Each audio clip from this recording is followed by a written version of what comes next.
Hey everyone, Cable the Antique Book Collective, and today I'm getting to you guys with a video that is simply on identifying if you have mold, mildew, or foxing in your books. So let me just say the mold and mildew, I'm going to treat them as one and the same.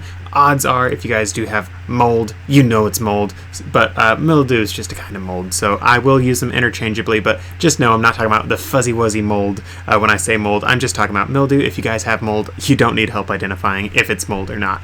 Odds are you guys know what it is. So with that said, I just have an old Bible right here. I actually went through quite a few of the books that I have behind me here, and I was like, okay, does this one have any foxing in it? And I was like, no. Okay, does this one? Does this one? Does this one? And I'm like, wow, I really do not have a lot of books that have foxing. And the whole mildew aspect of things, I think I don't have a single one of those left that has any mildew in it. So with that said, that might give you guys an indication on if you have mold or mildew in your books. If you have old books like me, if you guys have mildew or foxing in your books, forgive me. If you guys have old books like me, you probably will only deal with foxing. If you guys have newer books and you have spots on them that you don't know what those spots are, it's most likely going to be mildew. The issue for this and the reason for this is old books, the paper was not as pure as it is today. The printers were not necessarily as, I'm going to say, clean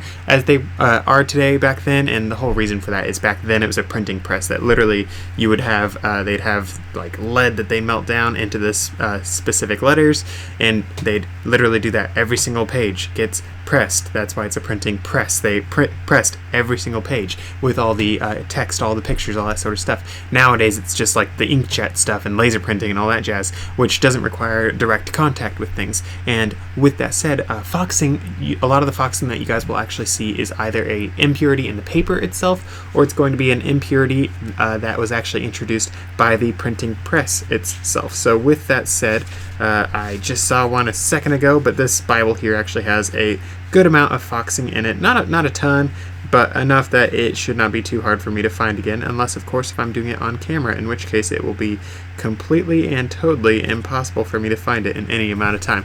But with that said, when you're dealing with mildew is the product of moisture being exposed to the book at some point. So if you have water damage on a book and the spots that you see on it are right by that water damage, odds are it's going to be mildew. That is a mold thing. If the water damage is nowhere near the spots on the book, okay, go through the whole book, and are there spots throughout the whole book that are not at all related to water, then it might be foxing. But again, if you have a newer book, it's probably going to be mildew. Again, that's just because paper has come such a far way and printing has come such a far away from back in the day. So with that said, I actually have one tiny example right here, just above the, let's see, the E, U in Deuteronomy, so right around there-ish. There's a little orange spot. So that one right there is just plain and simple foxing. And whenever you guys have foxing, it's going to be maybe black, maybe orange, maybe a little reddish, and in very few cases it may even be potentially blue, and the blue would be because of copper exposure. There are other metals beyond that you might have contaminating your pages that will cause different colors, but odds are it's going to be an orange, a black, a reddish color, or in a very, very, very, very, very seldom case, like a greenish blue sort of thing going on. But again, almost every single time it's going to be black, red, or orange. For mildew, it's almost exclusively going to be black, and odds are, if you guys have it, it's going to be on the tops of your books or the sides of your books. Odds are it's not going to be on the inside of the book itself if you guys have mildew on your books, whereas with foxing, that's going to be on the inside. The reason for that is mildew, being related to mold, it spreads through spores. Those spores can land on the edge of your text block. If your book is closed, it doesn't have access to get inside of there, whereas the foxing itself, the discoloration of the book itself, that can occur here. So right here over the word thou and you can actually see another little orange spot right there-ish. That is another instance of just some simple foxing in this particular Bible. Here we go. Here's a good one.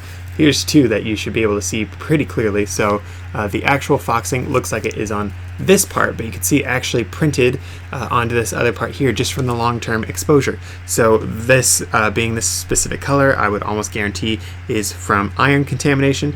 based on how it's spread through the paper as well, I would highly suspect this actually is a contaminant in the paper itself, not from the printing process, which I think is pretty neat. But with that said, that's a nice little crash course for you guys on deciding if it's mildew or foxing in your specific books. If I had $1 for every single time someone reached out to me asking specifically, hey, do I have, is this foxing? Is this mold? Can you tell me? Can I send photos? Can you do this? Can you do that? If I had $1 for every single time someone asked me that and wanted to spend 3 hours of my time doing it, then I would not have to be on YouTube whatsoever. Of course, I'm not actually on YouTube making any money with this channel, really. If you guys would like to support me, though, become a channel member. I could use the support because, again, I'm not making money doing this. But if I had $1 for every single time, I'd be able to buy everyone a new book, basically.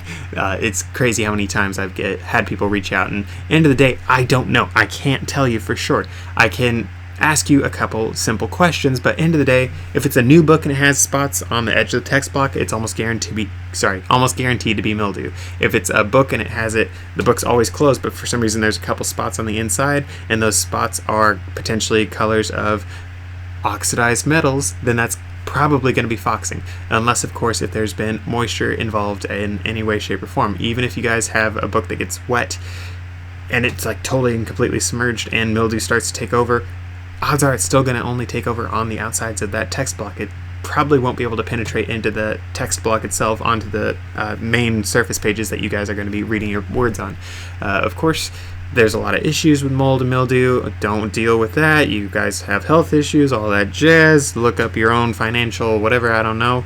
Obviously, it's a health risk. Deal with it appropriately. But there's a lot of stuff that you guys need to think about, a lot of things you guys honestly need to stop stressing about, and a lot of things that people don't need to reach out to me for.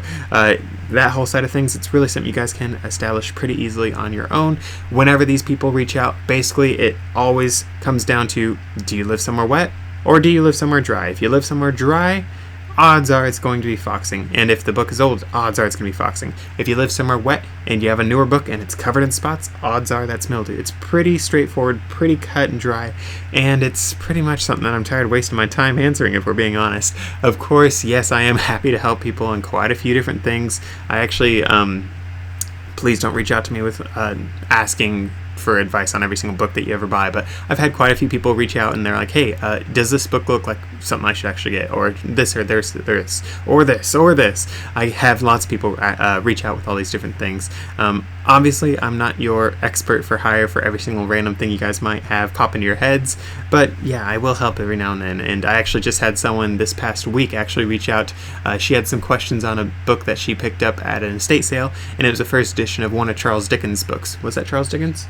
Oh, pooh, that was Mark Twain, I think. Sorry, Mark Twain. It was the Life on the Mississippi from 1887, I think is when hers was from. But yeah, it was the first edition of that. That was pretty neat to see. Hers actually had a new cover put on it, which made identification a little bit hard, but yeah, it is interesting, some of the stuff you guys reach out with.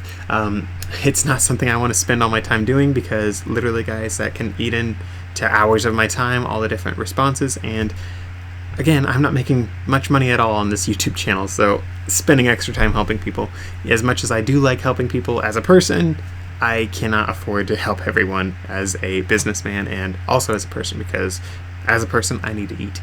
With that said and done, though, guys, I hope this video was helpful. I hope it sort of helped clear out some of the questions pretty easy cheesy on if you have mold, mildew, or foxing, and I will see you guys in the next one.